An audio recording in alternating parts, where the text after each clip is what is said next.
Hello, and welcome to Total War Warhammer. Um, it's been out for about 6 months, maybe? Probably longer than that, I'm not sure. But with the Realm of the Woodhelm, let's start cut. With the Realm of the Wood Elves coming up, I thought I would cover some basic tutorials on getting you up to date and started with Total War Warhammer. So, for those who are completely new to the Warhammer side of Total War, it's very much fantasy based. As you can see, there's dwarves, there's goblins, there's these little lovely squigs. You've got undead, beastmen, and minotaurs, mustache men, what look like flame men. Anyway, you've got all these things. You've got wyverns, you've got demons, you've got all these really nice units that look really nice on the battlefield rather than just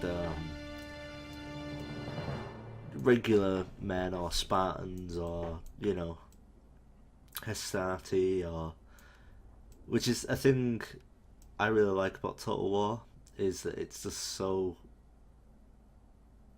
diverse in the way it looks and feels. It's not just, oh, I have some men that are a bit more heavily armoured than you. Well, it is that, but, you know, there's giants and dragon ogres. I mean, what the fuck's a dragon ogre? Well, I know, but to you, maybe, you wouldn't know. You know, there's trolls, manticores, and this is just one faction. I mean, there's a whole host, and there's more to come. Like I said, the elves are coming in a couple of days. They'll probably be out by the time this video is out, but, you know. So anyway, okay, to start with, we're gonna go through the Empire, which I feel is gonna be the most familiar to regular Total War players. So, I mean, in the sense that they're humans, you know, and with the Bretonnians and the Empire, and arguably the Warriors of Chaos, they're the only human factions, so they have less of, you know, they don't have giants and things like that. They don't have things that are very uncommon, or well, they do have new things, but generally, they have things that would resemble what you'd have in, you know, the past historical titles. We'll go through their lords first. So you've got the bog standard General of the Empire. This guy is melee focused, so in past games where you'd be afraid to put your general in there, you can stick this guy in and you can do a metric shit ton of damage in melee. You know, he's got, I mean, you can look at all his stats here. He's shielded, which means he's better off at, well, he can stand a bit of a chance at missiles. And an important thing I've found that helps me, and before we delve deeper, I'm just going to say, I'm no expert, but I know a bit, so I'm sharing that with the newbies. So a thing that's really helpful is looking at these stats when you're making your army. Look at their armour and sort of learn what the enemy's like. For example, if you hover over weapon strength, it will show you how much damage they do and what types of damage they do. So if we take this General of the Empire, for example, they do 300 regular damage on a hit and 150 armor piercing damage on a hit. Now, if you're fighting someone that's heavily armoured, let's say the dwarves for example, the armour piercing damage is going to be very important, because a lot of that other weapon damage isn't going to come into, fruition at all. Charge bonus is also, another important thing to take into consideration, as well as, well, all the stats are, but the main ones to focus on are your weapon strength, your armour, your health, of course, because you want to know how squishy he is, and depending on what builds you're going on, speed can be important, leadership can be important, especially if you're facing armies that are quite scary, like the vampires, because they have a lot of morale damaging units.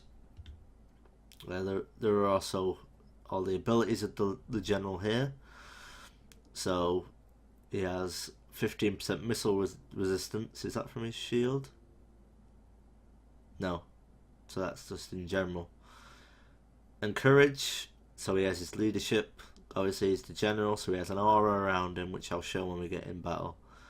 He can hide in forests, which is something I like to mess around with a lot. Hold the line, which gives a buff to leadership and charge resistance. Foe Seeker, plus speed and vigor, which is like tiredness. Deadly Onslaught, which is a charge bonus and armor piercing damage. And Stand Your Ground. So these are abilities you can pop, and they last for, under a minute most of the time.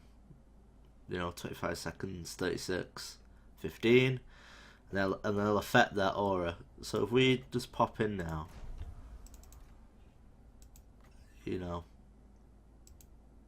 and we'll show the rest of the stuff first.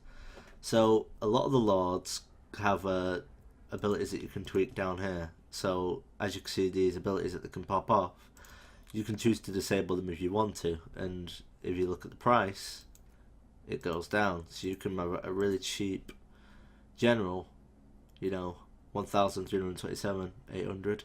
If you're scrimping on price, even more so with the spellcasters, you can choose and pick what you need from him, which is very nice. You can also give them special items in the form of potions, and if you're going heavily on heroes, these are something I definitely recommend. So you've got Full Hardiness, which is a buff to charge, immune to psychology, and unbreakable, so that'll keep him in the fight. Then of course you've got your potion of speed, giving you extra speed, extra acceleration, extra charge speed, and extra vigor. So if you need to get somewhere, this is the potion you're going to take. Potion of strength increases his missile damage and his weapon damage. So he's gonna, when he hits, he's gonna hit harder. And then you've got Potion of Toughness, which is going to regen an amount of health. It's going to add your defense up and your armor up. So if you need a tank, take this. And this is something I take a lot as well, because what I like to do is I like to get a hero, throw him in there, attack something dangerous, pull him out, hide him in a forest, regen his health up, and then charge him back in. And then, especially late battle, when a lot of the units are wounded and you have this full healed up guy, you can just charge him into all the already damaged units and he can mop up quite effectively. The most interesting thing about lords and heroes is their mounts. The General of the Empire could take a warhorse, descended from the wild ponies of Kislev. Imperial warhorses are suited to harsher climates. And as you can see, it will up his stats, give him extra health.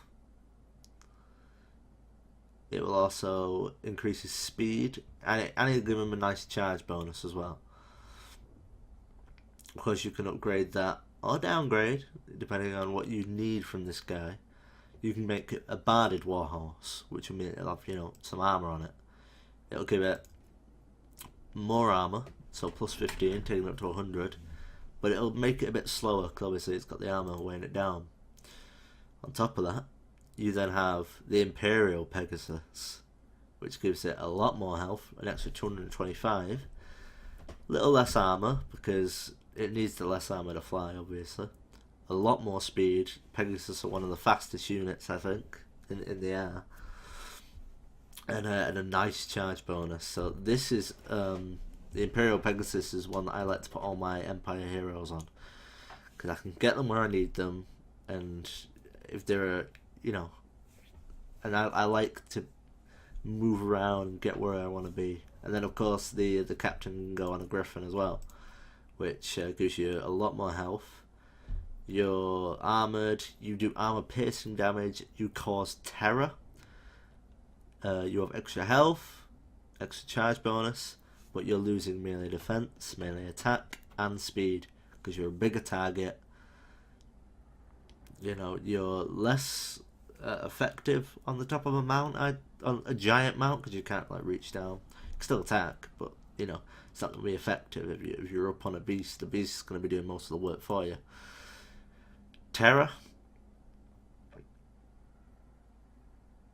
causes fear, so it damages leadership. I was just double checking. Well, that's the general of the Empire. Karl Franz is a named hero, and he very much is a general of the Empire, but a named character. Custom model, custom abilities. He's got the same mounts, same abilities here, but he has special items. He has the Reichland Runefang, which is a buff to damage and attack, and Galmaraz, which is another buff to damage and attack. And just look how much more expensive he is, and you know, sometimes it's worth it depending on your build, you know, whichever one you want. But them two are very much the same, apart from obviously Karl Franz is a lot more effective. He also has the duelist trait, which means he's more effective against other heroes and single targets. So you're talking giants, any of these guys here, he's good at, you know, dueling it out 1v1.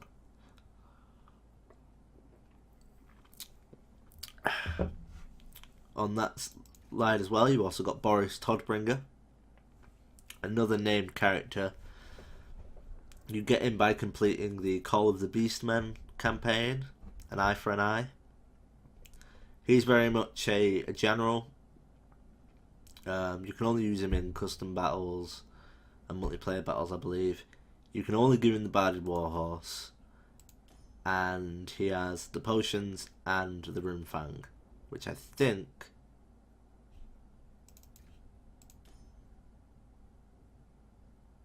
is the same as... Oh, no, wrong one. It's near enough the same as... in fact, I think it's the same as Karl Franz's. But he's alright. He's I'd say an upgraded captain, depending on... No, upgraded general, depending on if you want the Griffin or not. It all depends. So the one next to Boris is the Archlector. He's very much... I apologise for the squeaky chair. He's very much like the Warrior Priest, but in Lord mode. So what the Archlector count can do is... He's alright in melee. You know, he's pretty good. But he's not entirely focused on melee. He's quite a supportive guy with his Sigma buffing bullshit down here. So he's hammer infantry. He wields dual hammers, which is pretty cool. Pardon me. He has his battle prayers, which are like his buffs, and he's heavily armoured. You know, he's in plate armour. You can hardly see his fucking face. Look at him. Anyway, you can put him on a warhorse or a barded warhorse because he's too heavily armoured to go up on a Pegasus. That being said, Karl Franz can. Here are his abilities. Benediction, which is a buff to leadership constantly. I didn't realise that. Divine Power, which is a constant effect. Enemies within range get a 50% miscast chance. I'll get over that. I'll talk about miscast chance when we go into magic. Faith's Bastion, 22% damage resistance to everything within, just for himself. So damage he takes from anything, it's plus 22 resistance to it. It's pretty cool. The Grand Hammer of Sigmar, which is himself and allies in ranged, get 34%, no, plus 34 melee attack. Wow, my words are all over the place. That's pretty cool. Plus 22 damage resistance for himself and allies in range. So I imagine that's, you can pop both of them and they'll stack, I imagine. And then you've got Grand Soulfire, which is a bombardment bound spell, which means it won't use your Winds of Magic pool. And it's basically all these white shards of light come firing down, and it causes magical damage, which is very good at fighting ethereal units. And we'll get into that when we look at the vampire counts. Also gives 90% to magic resistance. And that's just insane. Plus 90%. So, you know, no magic's going to be killing him. You've also got the Mace of Hellstrom as an item you can take. You know, it's basically the Runefang. In fact, I think that's exactly the same stats as the Runefang. He's an alright guy. You've also got Balthazar Gelt, who is a wizard. I think he's the only wizard lord that the Empire have. Yes, he is. I can confirm that. I'm still looking at it. He has Pegasus as his only mount. He has Metal Shifting, plus 4 armor piercing damage around himself and his allies. Hold the line, stand your ground, it's bog standard. Spells, we'll get to that in a second. And his items are Staff of Volans, which increases the recharge rate and the power reserves. I don't like Balthazar Gelt, because I don't really like support generals. I like generals that can get in there and do something. You know, it's something I always disliked from the past ones, how, you know, my general's this really cool unit, but I'm afraid to stick him in there in case he gets his ass handed to him. That being said, there maybe are some alright spells you can take, and if you fine tune them. So you've got Searing Doom. In fact, we'll use the spell browser, which is a very useful tool. Lore of Metal. Well, we'll go this way then. Plague of Rust. Minus 15 armor. There he is, Balthazar. You can overcast it for minus 30, which could be alright for facing against heavily armored units. Maybe you're fighting against a very, like, say you're fighting against the dwarves and they have, you know, their most expensive unit, and you want to get rid of them. Throw a nice unit in, put this on them as well, and for 27 seconds they're going to get a lot of damage. Searing Doom, bombardment spell, magical damage, here it is. Looks very awesome, but is it alright? Yeah, you know. Overcast version shows power cost. I don't really like to take metal, so I don't really have much of an opinion. Glittering Robe, plus armor, plus leadership.